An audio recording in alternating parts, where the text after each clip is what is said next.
Before I let them introduce themselves, I just want to plant the first seed of the first question I'm going to ask you as an audience as soon as they're done with their brief opening remarks. It's a question that I've asked 376 other audiences all over the world. So here goes. I'd love for you to think about this while they're speaking. We'll be ready to come right back to you as soon as they're done. Now that you've seen these four actors going for broke with minimal rehearsal, just trying to make sense of this ancient Greek play, taking the risk of trying to bring it to life and leaving their vocal cords on the table. And you know the play was written by a general and performed in Athens for as many as 17,000 citizen soldiers during a century in which the Athenians saw nearly 80 years of war. What do you think this guy Sophocles was up to when he wrote this play and staged it for his community? What was he trying to say? What was his objective? We're going to return to that question in a few seconds. Before we do, I'm going to turn things over to our panel. And I'm just going to choose Joe. And you might want this mic if you don't want to pace around like you normally do. I'm going to hand this to you. I'm going to let our panelists introduce themselves so you can hear who they are as it pertains to what they have to say. Joe. Thank you. So I'm required to let you know that the opinions that I voiced tonight are my personal opinions and not the opinions of the United States military. So my name's Joe, a lieutenant colonel in the Army, battalion commander. And I joke around and say that I'm bilingual. The first part I speak infantry. I'm a career infantry officer. Spent most of my career in Ranger Airborne infantry units. I know all too well what it's like to engage the enemy in close combat, to feel all too responsible for the death of too many comrades and too many soldiers. Know what it's like to feel guilty for leaving my three boys, my wife, not knowing if I'm going to come home. And I know all too well what it's like to face my fears with the mental health counselor and work through it. So I speak infantry, but I also speak mental health provider. So I'm a mental health counselor. Finished my work as a clinical psych PhD student, and I have the great honor of being a director of military relations within our Resilience Center at Teachers College, Columbia University. And one of the most important things we do is bring to fruition the message of so many of my Vietnam veteran friends: never again. Never again will a society forget about its veterans. And for my dissertation, was able to work on that through a peer mentorship model to test the efficacy of it. To what extent does that help? So I don't claim to be an expert at either, but I have a unique niche to be able to translate between the two different kind of worlds. And I can't tell you how appreciative I am tonight for Brian with his genius and the actors with your outstanding, extraordinary abilities to bring us together tonight so we can talk about a lot of these things. So the first message that I translate is that isolation is the enemy. It's when Ajax was all alone when he took his life. It was the isolation that damaged Philoctetes much more than even his wound. The mental health provider portion brings me forth Carl Jung and the collective unconscious on how us warriors are all connected through the warrior archetype, that we're not alone, that through time we can put our fingers in each other's wounds and have it validated, the anger, the shame, the guilt. And it was 1 year ago this month that my best friend, fellow warrior, comrade Tim O'Connor, killed himself. And it was tonight that Tim was speaking to me through Ajax. Come, death, visit me. Cut my throat, end my suffering. I imagine that Tim was saying something very similar when he shot himself in isolation in a hotel parking lot. So the infantry side of me, thanks to my Ranger creed, which I live and die by, never leave a fallen comrade to fall into the hands of the enemy. Just like Philoctetes' comrades left him into the hands of the enemy being isolation. And drawn to his comments. I wanted to keep my pain to myself. So we let Tim slip into the hands of the enemy. But never again. Never again. So the second message I have to translate is that we all have skin in the game. Us as the community. We all have skin in the game. So if you're civilian, you might not be able to relate to the experiences of the warrior, but you've all been through trauma, and you can all relate to the emotions, the anger, the guilt, the shame, and the hope, especially the hope. Because just like in ancient Greece, it was you that sent us forth to combat. And it is your obligation to bring us home. So just a couple hours ago, me and my battle buddy, Sergeant Major Figueroa, my Sergeant Major, were in our combat fatigues uniform. And for one reason we decided to wear civilian clothes tonight is because this is what we look like. Even though we're not all as good looking as Sergeant Major. But we're one of you. We're one of you. And it is our soldiers, when they bear their civilian clothes, little do you know the level of responsibility that they have had and what they've been able to accomplish. And who better to lead your businesses and your schools than those individuals? So it's within you is the answer. It's through your courage and your sacrifice and your service. It's the answer, and I'm so proud to be part of one of the solutions here, the New York City under Commissioner Sutton's leadership. And so many of you are partners with us in the room. So thank you.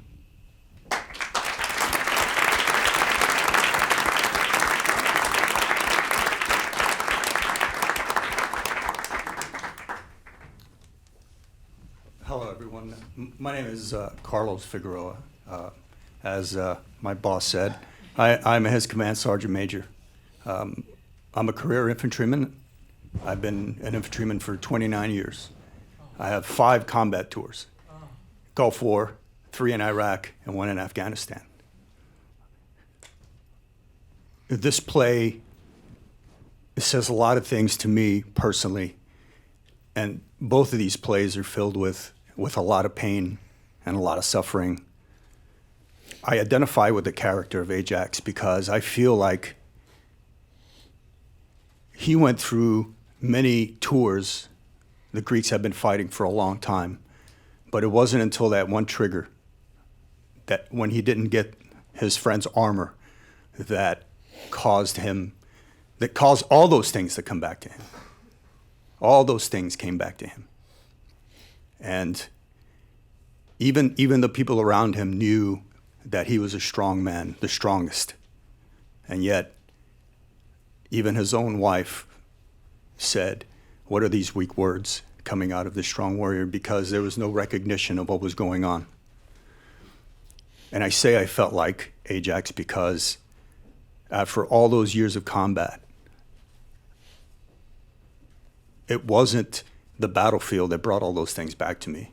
It was 1,000 miles from the battlefield and thinking about my own armors, which is the memories of all those soldiers, that really brought it all back to me. I think that it wasn't a selfish thing for Ajax. He was not thinking of himself. He was thinking about Achilles. He was thinking about the memory of his friend, which is how we all think. Because a lot of us go to war and we join the army and we do a lot of things for a lot of reasons. Like Philoctetes said in the second play, honor, loyalty, patriotism, all these things. But somewhere along the line, we realize that we are fighting for each other. And so when we come back, those are the things that stick with us. But just like Philoctetes, who was abandoned, a lot of the veterans that I know have felt that way. But the one thing that the play teaches us is even the gods, the Greeks knew it. They understood. And so their understanding led to the gods telling the Greeks, there is no victory without going back to get that man you've abandoned. And so that's where our victory is. We have to bring everybody in, because the reality is that the people who need help, the people who feel abandoned, are out there. They are America's sons and daughters. They are the sons and daughters that I, as a leader, led through all those tours. And luckily, I brought most of them back, but not all of them.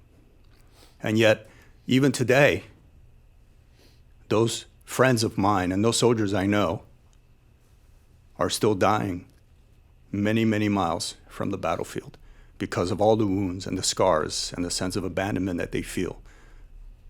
And so I think that it's important that we do these plays, because even back then, the culture of the Greeks who had been at war for a long time, they knew it, and Sophocles knew it, that there has to be a communication, there has to be a link, there has to be an embrace, there has to be a healing in order for us to go forward, in order for us to gain that victory for all of us.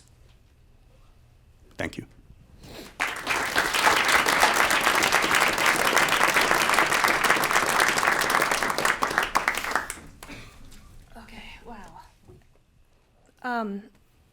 My name is Sarah Wade, and I am the spouse of a former airborne infantry soldier.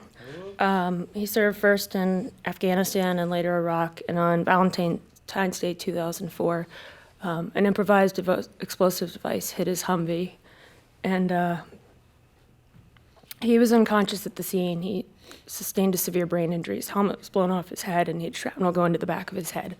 His arm was traumatically amputated, and he had a host of other more minor injuries, but none of them really mattered. He was in a coma for 2 months. He had brain surgery, and it was going to be a miracle if he pulled through. And later on, when I was in Landstuhl, Germany with him, myself and his family were given the option to withdraw life support. And thankfully, I don't know if it was good intuition or it was denial, but we decided that it was too early to make that kind of decision, and he's made a very remarkable recovery. But what's obvious to most people, it's the amputation, it's the severe brain injury, but it doesn't touch the complexity where the mind and the brain intersect. In 2005, my husband could barely function. He had to learn to walk again. He had to learn to talk again. He had difficulty communicating, and in that sense, I could, I can identify right now because I'm having trouble talking. But Ted had always been exceptional. He had been the valedictorian of his class. He had always been high speed at everything he did, and now he was completely dependent on me. And in his depression, there was a well-meaning psychiatrist at Walter Reed that prescribed him an antidepressant, and he became acutely manic and psychotic. It was drug-induced psychosis, and that's when we discovered he has what's called an organic mood disorder that's from the traumatic brain injury, and he's never been the same ever since.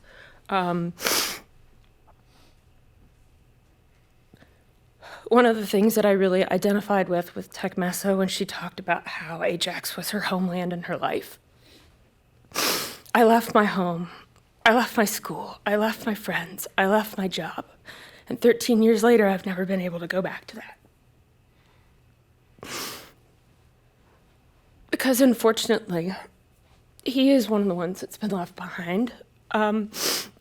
We've been lucky to get very good clinical care. It's almost just enough went wrong that he did get excellent clinical care, but 13 years later, the resources aren't there for. We've learned to save people's lives, but we don't have the resources to give them their lives back. We still have this largely geriatric system, and because my husband requires 24/7 care, and that those resources aren't appropriate for him. It's my responsibility. But I think one of the things that I really identified with tonight, there's been times, because of the severity of the mood disorder, where I've not been safe, where he's not been safe, and the hardest decision I ever had to make twice was to put him in a hospital. Both times, it came out worse than when he went in. And so it made me not know who I could turn to anymore. Feel like maybe I just had to shoulder these things on my own. But it was Mother's Day last year that, Athena, where were you? There was a mom who I became really good friends with, and her son has very similar medical issues to my husband. And he was acutely psychotic. And it was the dogs, it was the animals that were spared, but he killed his mom.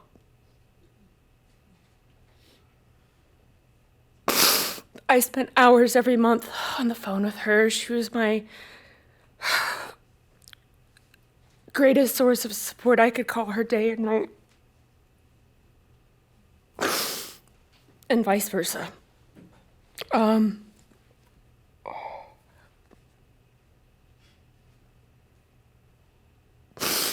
one of the things I wondered watching Ajax tonight was I haven't been able to have contact with her son. And I know his anguish probably has grown as his sanity's returned. He loved his mom. He was proud of his mom. It was not him.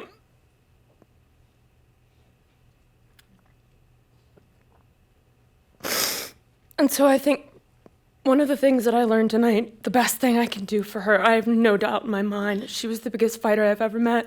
I have no doubt in my mind as she was laying there dying, probably her last thoughts, what's gonna happen to my child?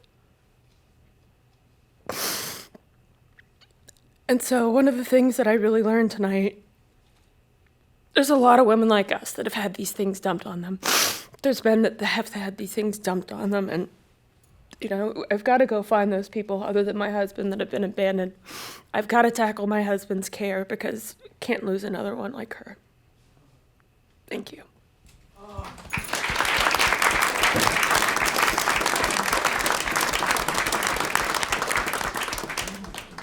Good evening. My name is Letitia Russo. I am a United States Air Force veteran, and I'm also an advocate. I work for the Department of Veteran Services. I've been advocating for veterans for many years. I love my job. I love working under the leadership of Commissioner Sutton. Her passion for veterans is something that we share. It's difficult being a veteran and having to help veterans. You have to put aside experiences that you went through to be able to focus on the issues that's sitting in front of you. The performance between Tech Mesa and Ajax is a regular case for me. Tech Mesa represents the spouse or the veteran family member that has contacted our office because they're so frustrated. They're at their wits' end because their soldier, their proud soldier, has now lost their mind. They don't understand because before they left, they were this proud soldier. She was proud of him. They were proud of him. He got medals and honors, and now he's come back, and he's not the same person.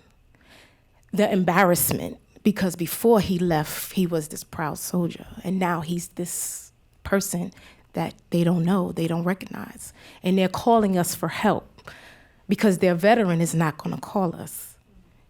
So they got to find the source, the resource to help their veteran. And they're calling me for help. And they can't convince the veteran to come. So they need for you to figure out how you're gonna get my veteran the help that he needs. So Ajax, we finally convinced him to come, and he's angry. because in his mind, he looked for some help and no one helped him. He remembers being that great soldier, and now he doesn't recognize himself. He's angry because nobody else understands what he's going through. He might have reached out to people, but they don't understand. He went to a city agency for homelessness, or he needed his services, some food stamps, whatever. And all they see is this crazed veteran. They don't know what he went through. They don't care.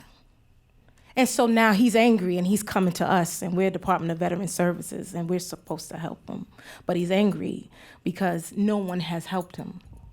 So now that's me, and I'm a veteran. So I know that I can do this job because I'm a veteran and I understand. And now I have to now convince someone else that might not be a veteran to understand where this veteran is. Ajax's rage and killing the animals is just a rage that I see at home, that he's tormenting his family because nobody understands. Nobody gets it. The wife is talking to her friends, but they don't understand either because she doesn't understand. That's a regular case for us. Ajax's death is the veteran that he left. He's gone. You can't help me. There was the part when he said, will you not leave me? Will you not let me go? We got the spouse that wants to hold on. She don't want to let him go. But he's done, because in his mind, he can never be that person that he used to be. Now, I am a veteran, and I have to sit here, and I have to figure out how to get him back. The frustration of not being able to do that part. Of being a veteran, but also doing my job. And setting aside whatever I went through the service to help that veteran. Wishing that people had the same compassion on the other side of the telephone, because he fought for his country. He sacrificed.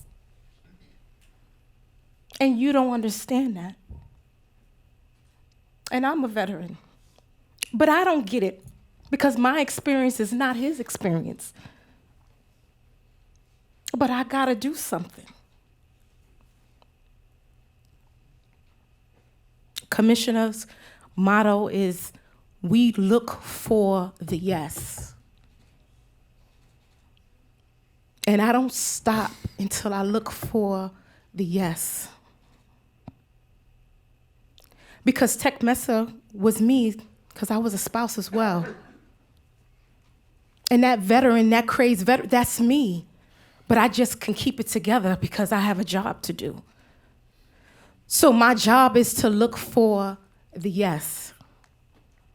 The frustration it feels when you can't find that yes. And then who do you go to? Because your job is to be that person to hear it, to take it, to do it. Who do you go? Where do you go? Because tomorrow is going to be another case. So I come from two sides of the sword. And I appreciate what y'all brought out here for me. Thank you.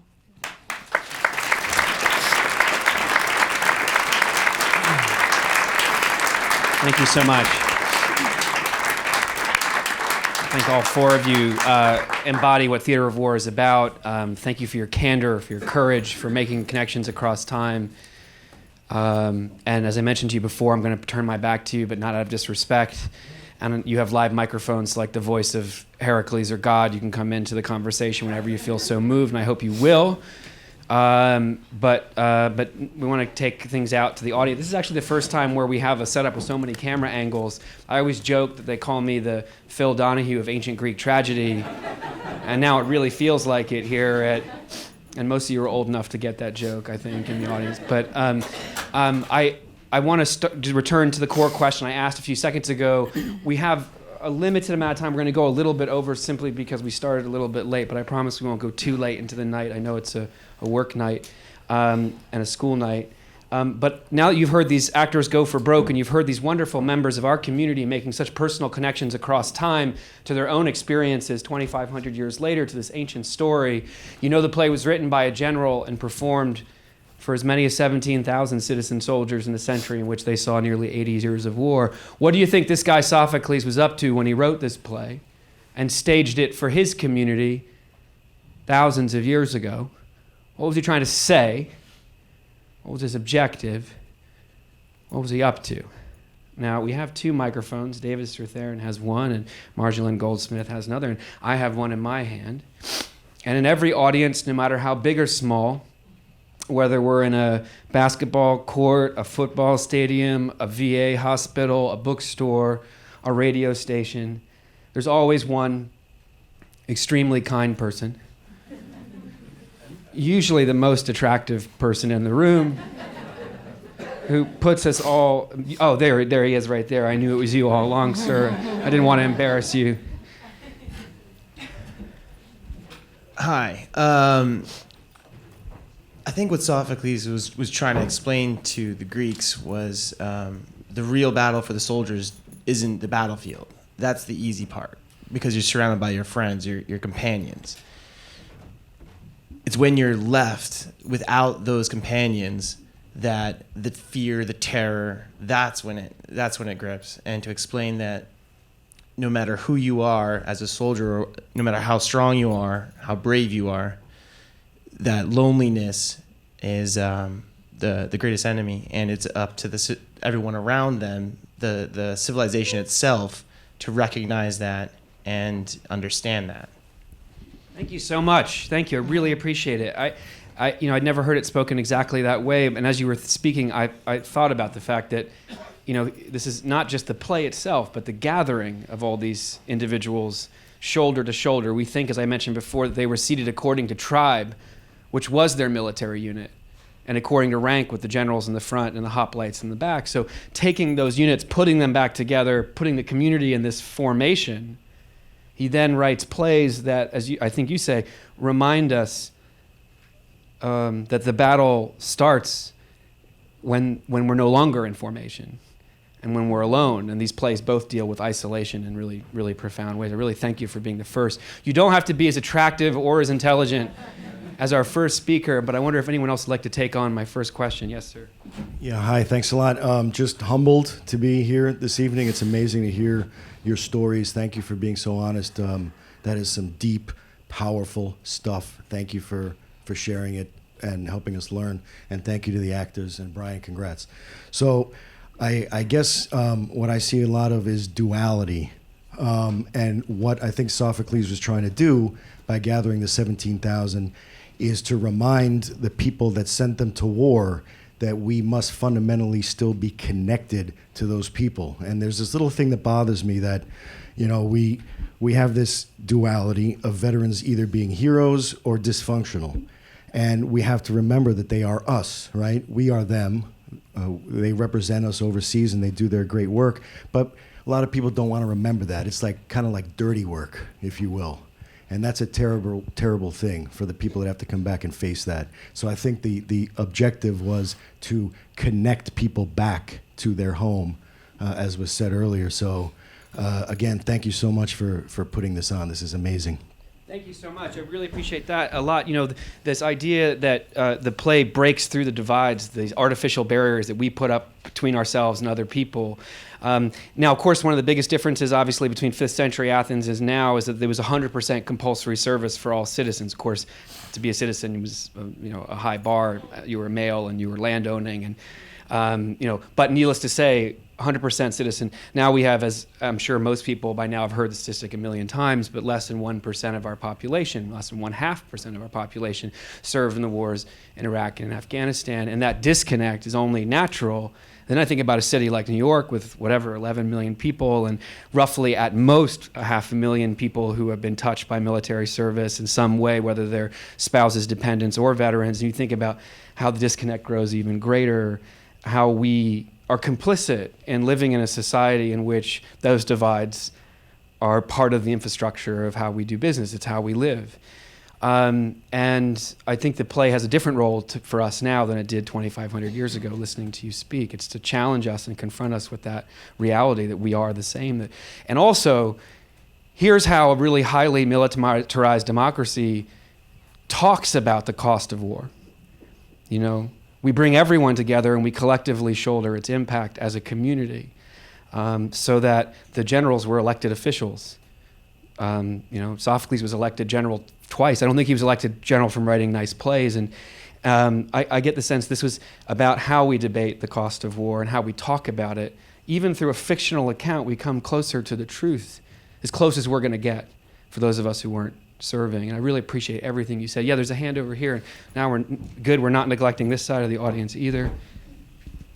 Hi, thank you all so much for the performance tonight and for sharing your thoughts.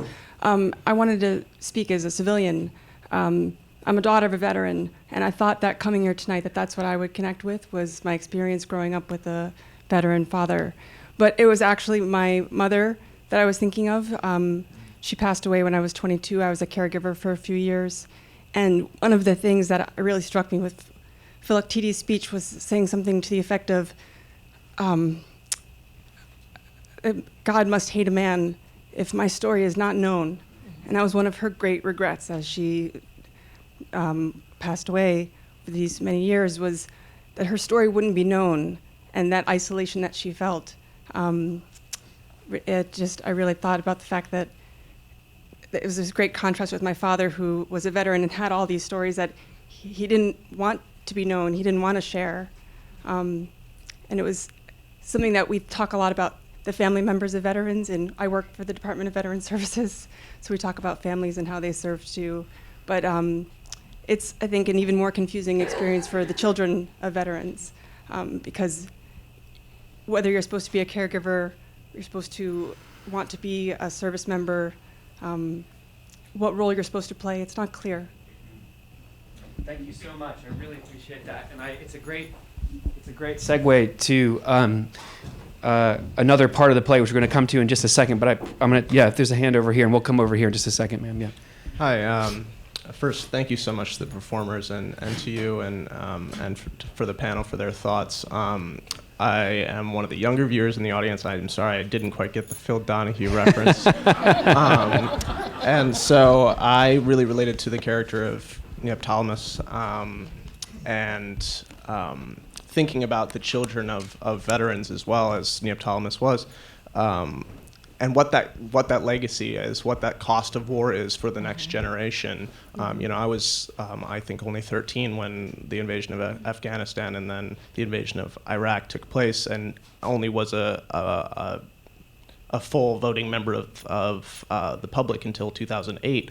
So what is the legacy now of this war for my generation, and how do we relate to the veterans that are coming back still to this day, and the sort of shame that Neoptolemus was dealing with in a very real way when he was tasked by Odysseus to lie to Philoctetes.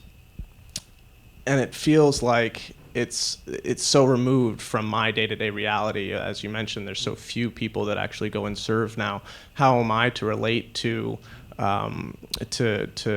veterans coming back? And I think that this work is so important because it allows a bridge to create that communication, to sort of be able to get into the mental space of the costs related to doing this work. Thank you so much. I really appreciate a younger member of the audience stepping in, and I really appreciate what you said, because there's a theory that ancient Greek drama was actually for late adolescents, called ephebes in Greek, who were 18 or 19, the age of Neoptolemus, but also the age of Antigone and Orestes and Pentheus and Electra, all these young characters who are coming into adulthood, who are facing ethical decisions for which there aren't necessarily right answers, and by which they'll be haunted for the rest of their lives no matter what they decide to do. It's as if the Greeks were gathering these young people and saying, welcome to adult life. This is what characterizes civic participation in adult life. Get ready. And I appreciate the moral distress you talk about.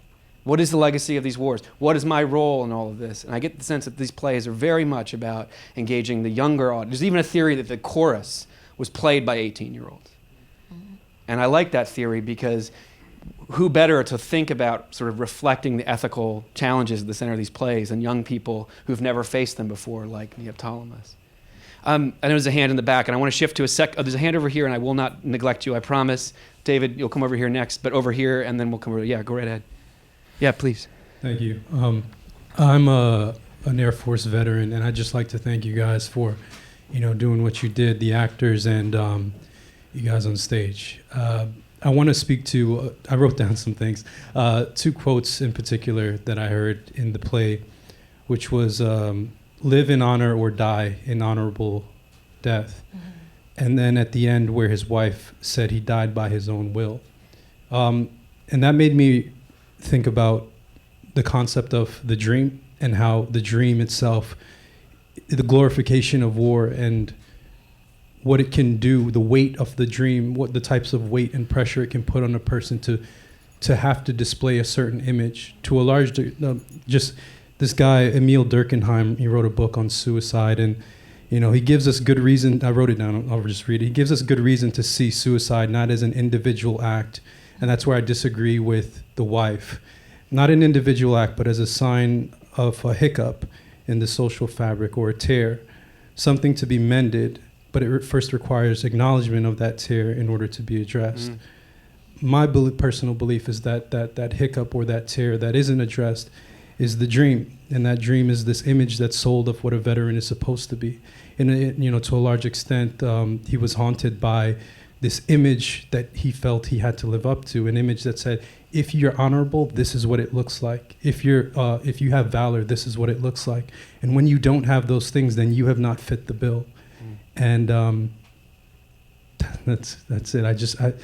That dream aspect is something that I think Sophocles, I would hope he was trying to kind of ridicule and show just how we are held to these standards that are inhumane to a large extent. And it the weight of it can pull you down. And to break that dream, to humanize veteran, I think he humanized the soldier and juxtaposed the humanization of that person against this dream, this fantastic dream that no one can be expected to live up to. Thank you so much. I really appreciate everything you had to say. I really appreciate you sharing your perspective.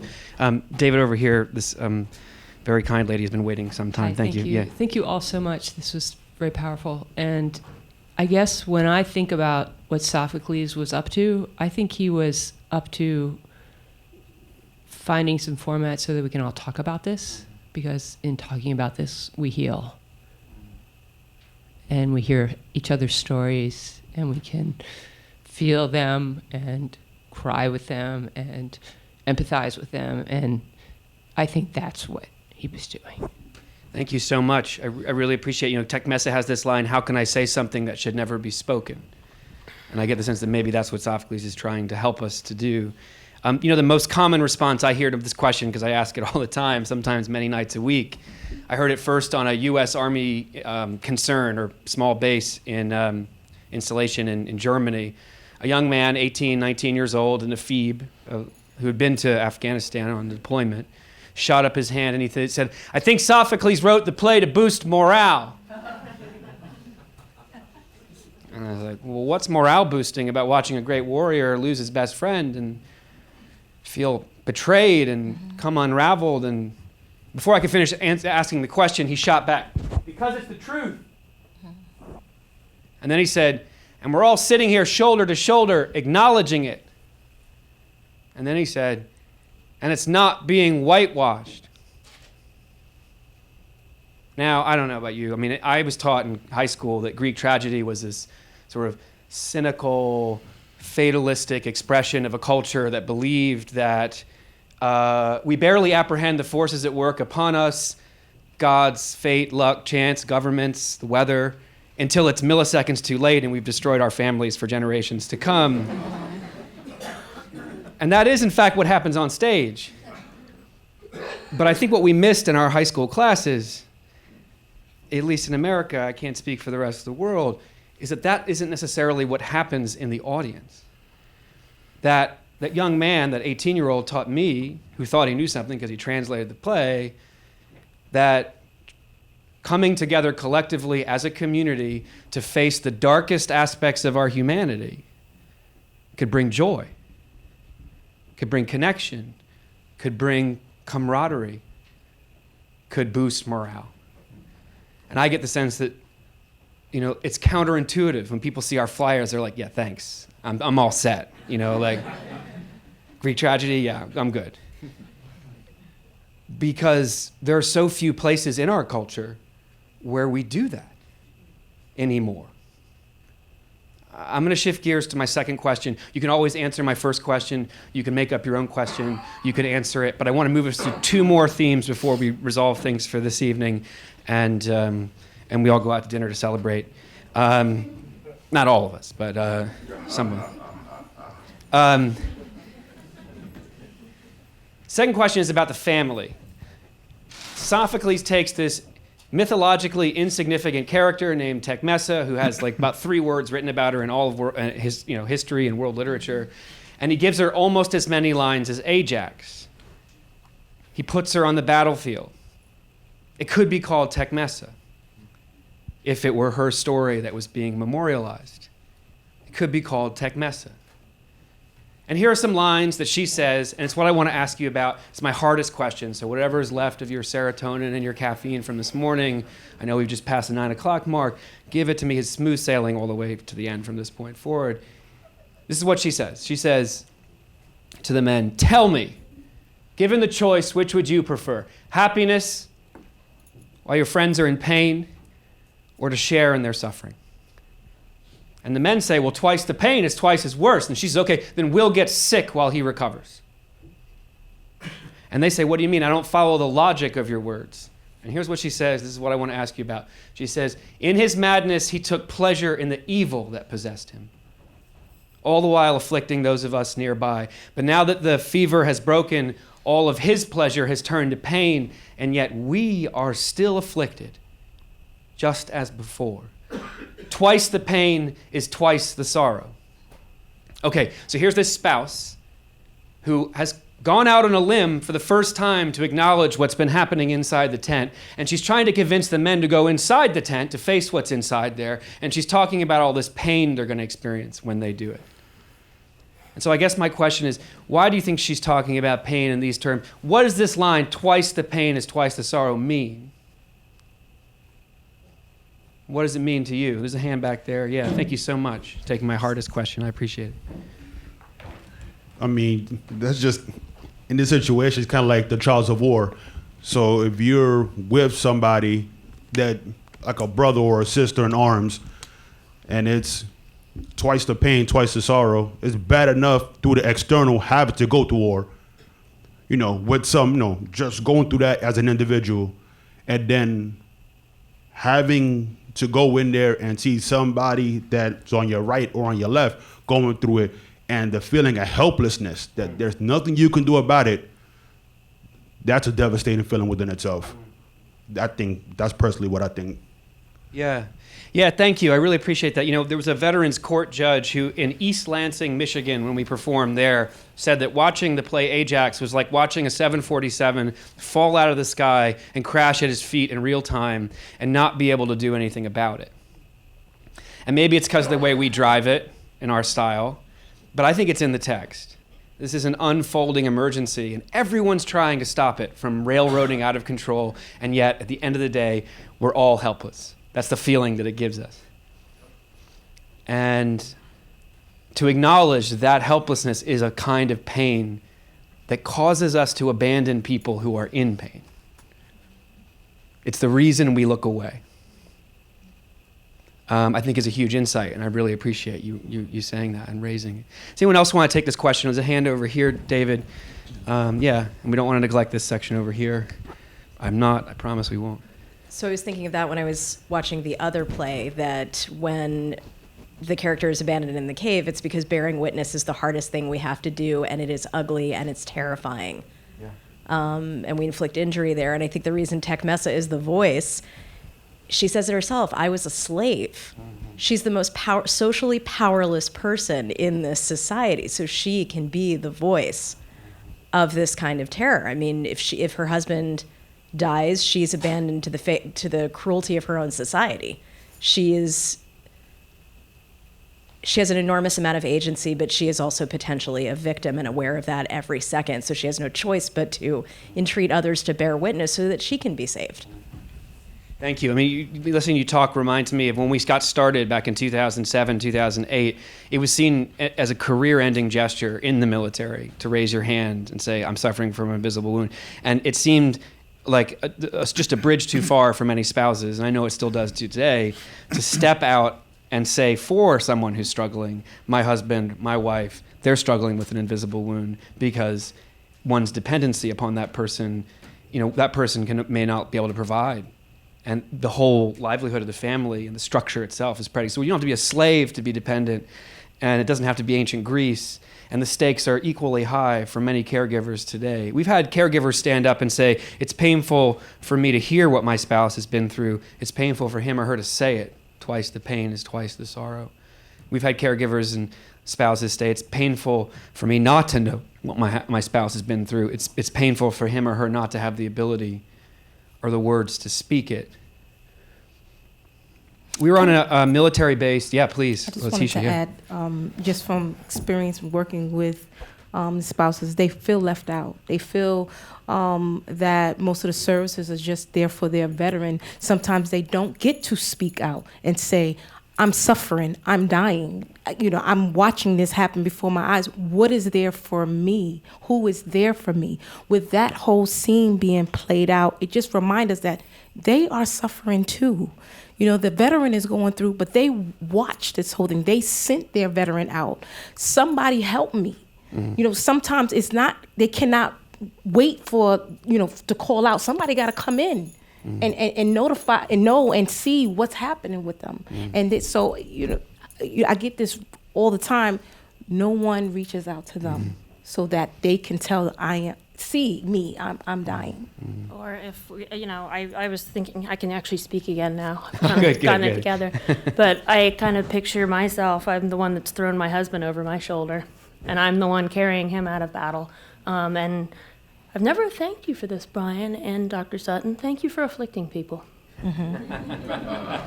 I'm serious. Because I hope that 2,500 years from now, people aren't going to be facing bureaucracy, because that's also one of the things I got from these plays, is that we're all facing bureaucracy. Tech Mesa is begging for help and not getting it, and I've been in that situation before. And I had something happen to me a couple years ago where some man, not going to mention who, but just so rudely said, when I was talking about my husband's care not working, and all his doctors will agree that it's because it shouldn't work. It's not the appropriate care for him. But I guess someone who didn't want to have to believe that worked in the government said, Sarah, you have problems with everybody, is what he told me. And someone that worked at the military hospital said, it's easier to blame you than it is to admit he's complicated and do something about it. So thank you. Yeah. Thank you so much, Sarah. Thank you for afflicting everybody. Oh, thank you. It's our pleasure. It's our absolute distinct pleasure to afflict. And I'm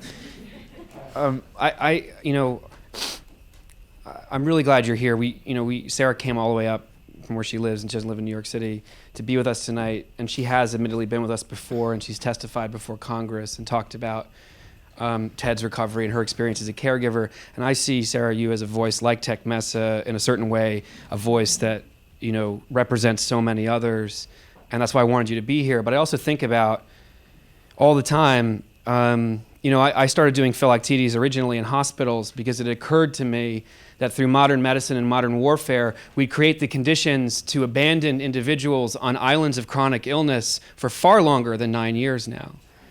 And we don't have the ability, the vocabulary, the wherewithal, the scientific understanding, let alone the psychological understanding to know how to get them off the islands.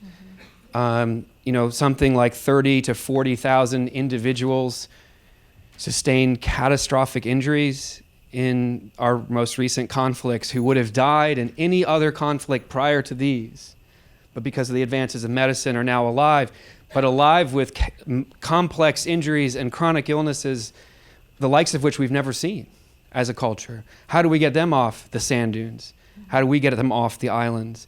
And whose shoulders does it fall upon? And if we're a humane society, it can't fall squarely on the soldiers, caregivers, or loved ones, or the loves of their lives, who had no idea what they were getting into when they married. I mean, So at an early performance at Theater of War, someone said, shot up his hand, he said, I knew Ajax was thinking about killing himself when he walked away brandishing a weapon after deceiving his family, but I don't think he knew he was going to kill himself until he was alone on the sand dune with his gods. I said this at an air base, and an airman shouted, no, those were his demons. But I think the operative word is alone. And I think about all the ways that I intentionally or unintentionally leave people on sand dunes and on islands just to survive, just to get home from work, just to deal with my own problems. And I also think about how unique a medium theater is, as opposed to all other media that we've developed, and helping us to feel what it would be appropriate to feel if we allowed ourselves to feel those things that we should be feeling toward people who are suffering in our presence, which is a segue to my last question. It's about the second play. I don't want to forsake it. We came all this way. We performed it. We put some time and effort into it. David popped a few blood vessels while performing it. And so I'm going to cut right to the heart of the play because we're mindful of the time, and just simply say, here is a play in which a combat veteran, an actor who would have been a combat veteran, is playing a combat veteran in 409 BC, the end of the 5th century, toward the end of the war, the end of Greek democracy. It's all coming to the, it's an end. And Sophocles is 89. And here's this guy, and he's screaming for longer in the original Greek text than you heard David screaming tonight, calling for mercy, calling for an end to his pain, wailing in agony. Why would Sophocles gather 17,000 people, 1/3 of the Athenian population, on the south slope of the Acropolis, and have an actor screaming at them for that long a duration, 15 minutes more? What was he trying to do? Was this entertainment? What was he trying to achieve by the duration of those screams? What was he up to? I promise you it's my last question. Waking them up. Waking them up and helping them feel the agony, feeling their agony. You can also raise your hand. That was a hand right there. Yes, ma'am. Yeah.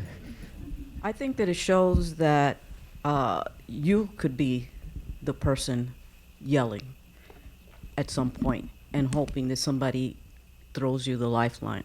Yeah.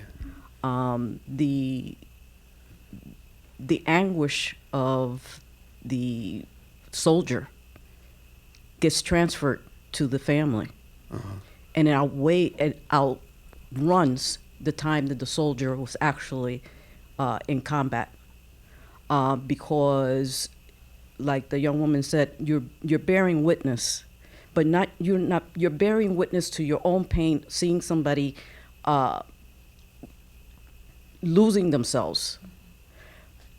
On top of that, you're bearing witness that the soldier understands that they're losing themselves and can't do anything with it.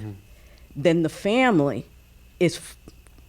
now becomes a soldier in trying to get the assistance that they need. But I think that you really, that piece that you just said allows you to understand of leave no one behind, because whoever you leave behind today, somebody can be leaving you behind tomorrow. So making sure that doesn't happen. Yeah, thank you. There's a hand over here, David. If your hand comes above your shoulder, we're going to be all over you. Thank you so much, ma'am, for what you said. Something that strikes me about the length of the screaming in particular is it sort of reminds me of like the David Foster Wallace essay where he talks about the difference between pain and suffering, and that suffering has some kind of a consciousness to it, like a more involved understanding of the pain that you're experiencing. And I feel like there's the length of those screams give us an opportunity not just to sort of have a knee-jerk reaction to that wailing, in a public space in a way that sort of gives you whatever knee-jerk reaction it gives you. For me, it's usually discomfort, immediately. It sort of creates a bit of a room that you can walk into, and your feeling towards that sound is given the opportunity to evolve a little bit. And I feel like, at least in my experience of watching this, my relationship to that feeling of initial discomfort was able to become something more thoughtful. And so I think that's incredibly powerful. Thank you. Thank you so much. I really appreciate it. Yes, sir. Either way. Go with them first. Go left. If this was Sophocles writing to veterans who had seen combat, that screaming brought them right back to the battlefield. Mm-hmm. That's what it did. Thank you. Thank you so much. Really appreciate it. Yes, sir. Having done theater like this and worked with other veterans who've experienced combat, I think what happens, and what I think Sophocles was trying to do, is we train to fight. We everything that we do for training is to get us ready to go into combat, and we train at such an intensity that by the time we get on the battlefield, it's in our blood, it's in our bones. It just happens. We do what we got to do. I think in the sense of putting the Phoebes, everybody else in that 17,000 shoulder to shoulder, and seeing the veterans, the warriors who have been in these battles now come home, and through performing theater, they get to go through a catharsis and release their pains and release the things that maybe, especially as a warrior, crying, wailing like that maybe is not something you do in front of your men. But now you get the opportunity as an actor to be on the stage and release that and perform in a way for the other men, for them to look and go, okay, this is what I'm going into. This is what we're training to fight for. This is how we got to handle it. And it's kind of an exchange as they turn over. Because I would assume the guys coming off the battlefield and having the opportunity to perform this are giving it to the guys that are about to take their place on the front line. So I've just a side story is I worked with a vet who he had never really done anything at this level before, and he had the opportunity to be in Philoctetes, and he was just a chorus member. But they had a panel afterwards and asked questions of him, and he kind of just broke down and said, I've never got to just let it out. And by being on stage and performing in that and being I actually think he played the captain when he came back in. And he said it was, it's powerful stuff. So I think that's what was happening, that exchange between the new and the old and letting it out. Thank you so much. I really appreciate you speaking from your perspective as an artist. And Right. yeah, please, yeah. So that brings it very close to me, because after so many years in combat, I suffered in silence for a very long time. And I think a lot of veterans suffer in silence. And whether it's now or whether it was the Greeks then, Sophocles understood that. And he realized that the pain needed a voice. Because if we suffer in silence, and maybe some of it has to do with the ideal that we talked about before about who we're supposed to be as members of the military, regarded as heroes and accomplishing these amazing things and this amazing courage. But the reality is we're human beings. But because of those things, the pain didn't have a voice. So maybe Sophocles was trying to give that pain a voice so that we all heard the voice and not just some of us. Thank you so much. Yeah, there's a hand right here. Yeah, someone's going to come over right in the back, Marjolaine. Yeah.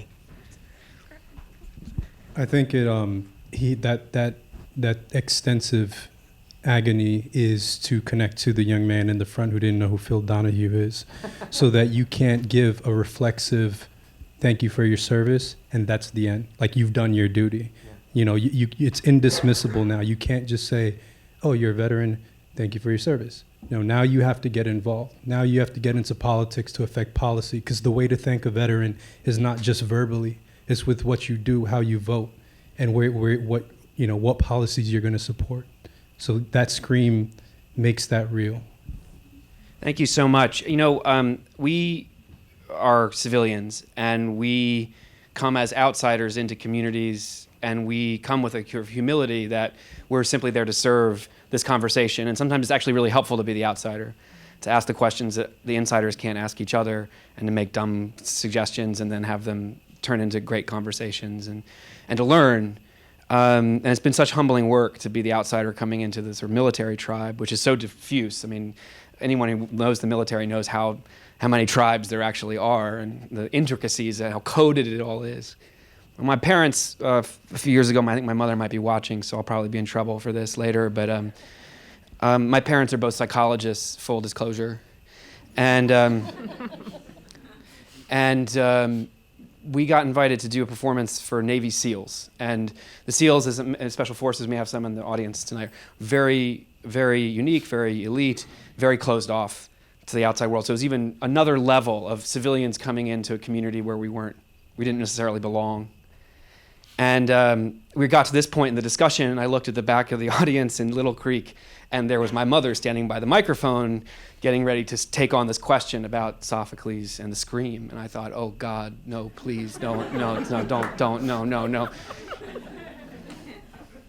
Sorry, Mom. And she said, she was sitting next to my father, who was suffering from an ulcerated foot, similar to Philoctetes, from late-stage diabetes. He died 6 years ago, and was very sick at the time. And she'd been a caregiver for many, many years. And she came up to the microphone and she said, and she doesn't remember this, by the way, so I'm definitely gonna get in trouble, but she said, I think Sophocles made the screams go on for so long because he wanted the audience to understand why they abandoned Philoctetes on the island. And I thought, oh my God, Mom, please, that was the wrong thing to say. This is about empathy. This is about connection. This is about challenging us to think about how we can. And then I, of course, because your mother is always right, it hit me as I was walking out that, of course, that's what he was up to. That was one of the things he was up to. The duration pushes most of us past our willingness to want to be in the room, just like the repugnance of the stench of what it would take for us to help a homeless veteran who might have been on the streets for weeks, like Philoctetes for months or years, to face that, to get down in the muck with that. And one of the notes I give the actors before they go on, and I don't have to do it anymore, but I always whisper it in their ears just for ritual, is make them wish they'd never come. Because in the beginning, I thought this was about empathy. And I guess that's part of it. But I really think this form is about shared discomfort. Because we do this work in the middle of America, what one calls red state America, all the time. And we may not share the politics or beliefs of many of the audiences, and they may see us as elitists who are coming from ivory towers and from Brooklyn to perform in their communities. But once we get past Philoctetes' scream, all of a sudden we share something in common that we didn't share before. So one of the things we've learned is if you want to have a conversation in which people don't savage each other afterwards, and that seems to characterize almost all of American discourse right now, start with a portrayal of human suffering first and then have the discussion. And we are reminded of our basic humanity. So I walked out of the place and I thought about what my mother said, and then it occurred to me that Sophocles, by the duration of the scream, was saying, if our value as a culture, whether it's military or civilian, is to never leave someone who is suffering behind, look how hard it is to live up to that value when you are in the presence of true suffering. And the newspaper just doesn't cut it. And the television doesn't seem to cut it anymore either.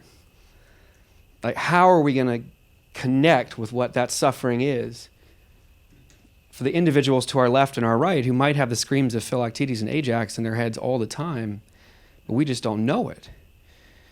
So I definitely think that, that's the challenge of these plays, and the challenge that we leave you with at the end of our performances. Now, we're way over time, but maybe there was one person in the room who had something burning to say that wasn't addressed by one of my extremely leading questions, and out of respect for you as an audience, I promise you won't be the person who branded the person who didn't allow us to go to dinner or whatever we're going to do afterwards tonight. But as a respect for you, if someone wants to say something, now would be the time. Yeah, in the back over there, David. and no pressure to assimilate everything that's been said tonight into one beautiful statement. Don't worry. I just wanted to thank all the folks up at the table right now for sharing their stories, which the ones given to us by Sophocles are amalgamations and scripted, but yours were real. And I think that the catharsis that we felt listening to your tales was more genuine in a way because we know they're from truth rather than an assimilation of truth. And though Sophocles was a master and brought everyone together to teach value, to craft a story whereby catharsis is gained and then noble values can be displayed, true human suffering that we heard about tonight actually causes real catharsis for us, and we won't forget, and I think we will learn a real lesson from it. Thank you so much. Thank you so much. Thank you. It's a absolutely beautiful last word, and I really appreciate it. Before you go, I want to just offer a benediction, something we say at the end of every Theater of War performance. It's simply this. If you've been touched or in some way you've resonated with anything that's been said in the room over the last 2 hours and change on stage and in the audience, please know this. This is our message from General Sophocles. We've taken so many liberties with his words, we might as well take a few more. You're not alone in this room, as evidenced by this conversation we've started, but by no means finished, and it's not our intention to finish it. You're not alone across the country and the world. This marks the end of the 377th performance of Theater of War. I hope there are at least 377 more. There are going to be 64 more across all 18 of our projects that address pressing public health and social issues through this form throughout New York. They'll be free and open to the public over the next 2 years. We hope you'll see you again and that you'll participate as our chorus who get this form and want to participate. Most critically, you are not alone across time. And if that is all you heard, then all of the effort that's been put in tonight by everyone involved is well served. But if you heard more and it makes you want to continue talking, and your conversation that we've started here tonight radiates out of the green space and out of all the people who are watching it across the world right now and into your places of work and of study and of worship and community in ways that we couldn't have imagined and we probably will never understand, then our work will have exceeded our expectations. But that is our hope. After an early performance of Theater of War, a general named Sutton stood up in front of an audience of other generals who had far more stars on their lapels than she at the time. And she said something along these lines. I think Sophocles wrote the play because he was in the minority as a leader with regard to his compassion for the individuals in his community that were struggling with the issues he portrayed in his plays. I think Sophocles wrote these plays, the general said, to comfort the afflicted and to afflict the comfortable. And that has become our motto. And I think we're comforted by what brings us together across very disparate human experiences, politics, religions, demographics, perspectives. We're comforted by the fact we can have a response to a play and actually begin a conversation. That's comforting. We're comforted by the fact that these plays still speak to us across time, but we are afflicted by the reality that there's so much more work to be done personally, politically, in our lives, in every part of the fabric of American society to mitigate the suffering of individuals who may be struggling with these invisible and insidious wounds, but we don't know it. People to our left and our right, or people we pass on the way home, and it's with that sense of affliction that we leave you, with the hope that it leads to positive action and more discussion and more storytelling and more healing. And so with that, I'd love to thank both our panelists and our actors with one final round of applause. Thank you so much.